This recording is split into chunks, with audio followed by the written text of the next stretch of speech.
At the very beginning, we flew my whole intake from Auckland to Wellington. Spent a day in Wellington with the mission president. Did some street contacting because that's the biggest city in the mission. Wellington's the capital, and talked with a few people and did some stuff. And the next day, they put me on a bus to my first area, which was a little farm town, pretty much in the middle of nowhere. And they all say, right, New Zealand has probably 100 sheep for every person. And I can confirm that because 99 of those sheep must have lived in this first area. There was just so many. So my very first day, I was put on the bus with a couple other missionaries, and we'd go a little ways, and we'd get to one big town, and some missionaries would get off, maybe one would get on.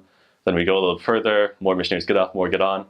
And then we pulled up to this it seemed like just a little bus stop in the middle of nowhere to me. And they said, well, this is Dannyburg. And I'm like, oh no, this is where I'm supposed to get off. And so I get off, coming from Southern California like myself, I'm used to big cities. I got off pretty much in the middle of farm town nowhere is what it felt like. And I got off and I walked outside and I saw my trainer and his companion who was getting on the bus to go further along the way. And so I said, hey, Elder so-and-so, hey, Elder so-and-so, nice to meet you guys. And then the other elder got on the bus. And then the first thing that happened is my trainer said, oh no. And then he ran on the bus too. And so here I was just feeling already abandoned by my trainer. And like the first 10 seconds of meeting him, it turned out that the companionship cell phone, the other missionary had taken on the bus with him. So my trainer had to run on the bus to try to get it before the other guy left. But it didn't take long. I got into New Zealand in the middle of the winter to find out that New Zealand, even though it's Polynesian, you think that might mean, really warm tropical. It's in the South Pacific, but it's a little bit too far south sometimes. So it can get pretty cold and it gets super wet, rains all the time, especially during the winter. And I think my first big takeaway that first week was that you have to acknowledge the fact that you're going to get wet, because if you want to stay dry, you're just going to be miserable when you do inevitably get wet. If you just accept it, then things tend to go better from the start.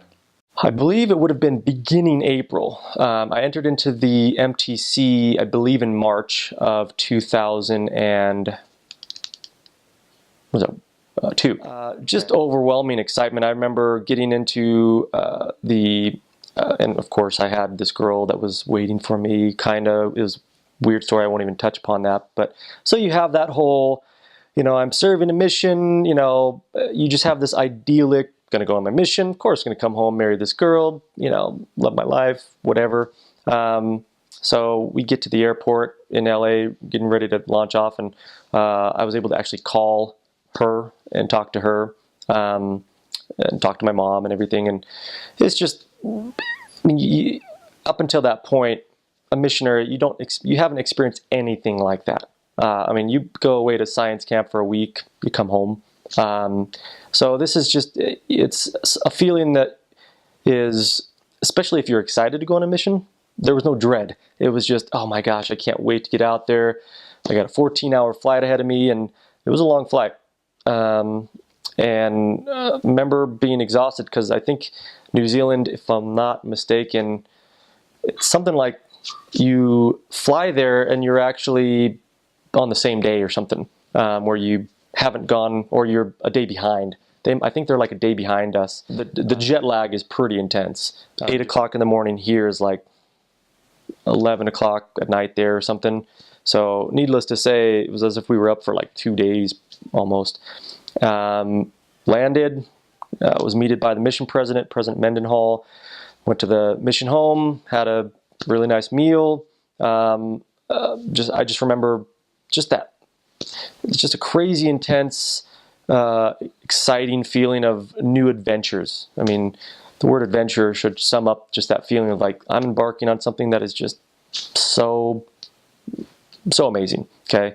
Not just, hey, I get to share the gospel, but how cool is this? I'm in this great place. The Lord of the Rings movies were still playing, and so New Zealand was where that was filmed, so, it had that kind of cool feel too, and everybody that knew where I was going was like, oh my gosh, I'm so jealous. It's like Australia. And what's funny is I always wanted to go to Australia. I wanted that accent.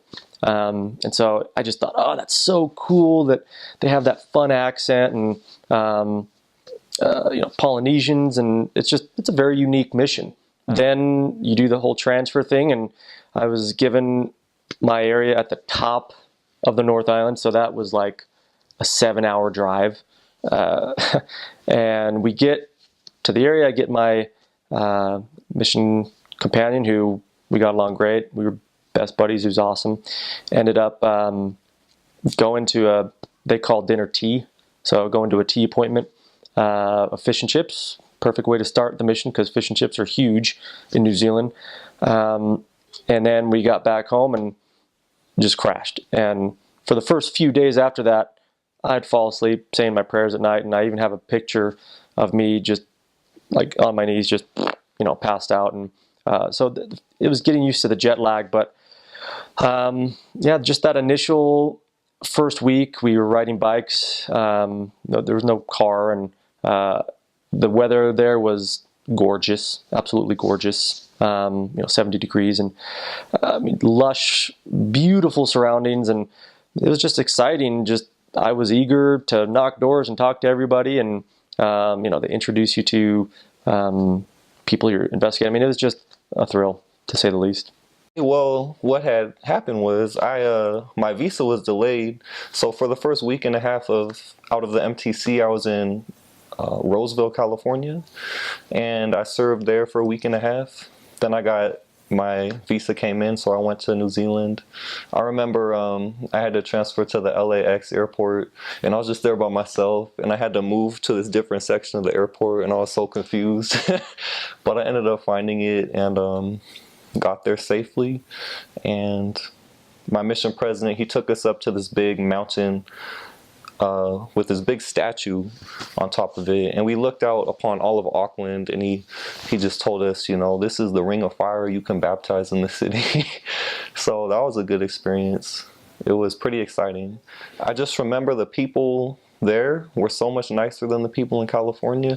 I was so surprised. I was like, this can't be real. These people are so humble. The people in California were just jerks, So the people in New Zealand, they were really kind, really nice. They didn't yell at us. So it's kind of like a paradise, really. That's one thing I remember. I was so surprised how different the people were, how just more respectful and kind they were. I remember the very first day when I got off the plane, we spent some time with my mission president, and then we were given our companions just the next day after. And I remember just being so excited. I've never ever, never not wanted to serve a mission, and so now it was my time to actually go out and share the gospel. And I remember the very first time we got on our bikes and we just started pedaling, and I was so excited. I wanted to share the gospel with every person that I saw. And I remember it started raining, and it started coming down really hard. If you know anything about New Zealand, it rains just about every single day, a couple times. And so I was in my brand new suit, brand new shirt and tie, and they were all just drenched. And I just realized, I said to myself, this is going to be a long 2 years. But I loved every minute of it. And that first day of being able to share the gospel was, the day that I chose that I'd never ever wanted to have an opportunity on my mission where I wasted time, and I wasted the Lord's time. Because it wasn't about me, and it never was. And it was about the gospel and what the Lord can do for other people and what the Lord can do through me. I flew out in January, which was the middle of winter here, snow on the ground, really cold in Canada, decently cold in Utah, and arrived in the middle of summer in New Zealand. And we had been on the airplane. We'd had 3 different flights to get to the mission field. Been in airports for, probably upwards of 24 hours, pretty close. So we were pretty tired, and it was just green and beautiful. And we met 9 other missionaries that came from the Auckland MTC. Actually, it was the Hamilton MTC at the time. Now it's the Auckland. They've changed it. That were ready to go. And we went out finding our very first day, like a lot of missionaries do. They get in, they have a couple of meetings, and we went out finding. Went out door knocking particularly. And I remember having the thought, when I first got there, I was like, what did I just do? I've just flown halfway around the world. I've landed in a country I've never been in. And I'm here to tell these people what I know. And so for a little bit, I kind of freaked out because it's a big change. And it's I think a lot of missionaries go through that, and a lot of missionaries don't want to talk about it. But it took me about 6 weeks to kind of really get used to being in the mission field and go, no, this is where I want to be, and this is what I want to be doing. And we did a lot of finding, a lot of teaching, and we had the opportunity in my first few weeks. In my first area, I was on the South Island of New Zealand. There's 2 islands that my mission covered, part of the North Island and the entire South Island. And I was in the biggest city on the South Island. And we had a family we started teaching right away because my companion had been teaching them before I got there. And a lot of that was what really helped. We set a baptism date for their family. We worked with them really often, got them ready for baptism, and I realized that this is what I want to be doing while I'm out here, is teaching and baptizing people. But the transition's tough when you get out there at first, or it can be. It's not for everyone, but it can be tough. I remember my first dinner appointment when we got there. It was an Islander family. They were I believe they were Maori, and they had this big meal of KFC for us, which is really popular among the Islanders for the missionaries. They loved to buy KFC for the missionaries. And I remember seeing a few things on there that I wasn't used to eating, and just being like, well, I'm a missionary now. You just eat what's put in front of you. And the Islanders are a lot more relaxed than a lot of people from Europe or from North America.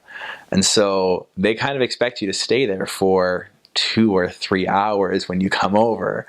It's like you'll get there, they'll start cooking dinner usually, or go to get dinner when you first get there, and then you'll eat for a while, and then they want to play games and spend time with the family and this whole thing. And so for me, it was really tough because I was like pretty on time, like to say, it was only an hour, and making that adjustment culturally to saying, one, we have to teach them that we can only be there for so long, but also going, this is part of the culture and we kind of have to embrace part of that. And so it was kind of this weird mix of having to learn to be relaxed while also being very strict at the same time. I don't know if I mastered that or not, but it was a really interesting change.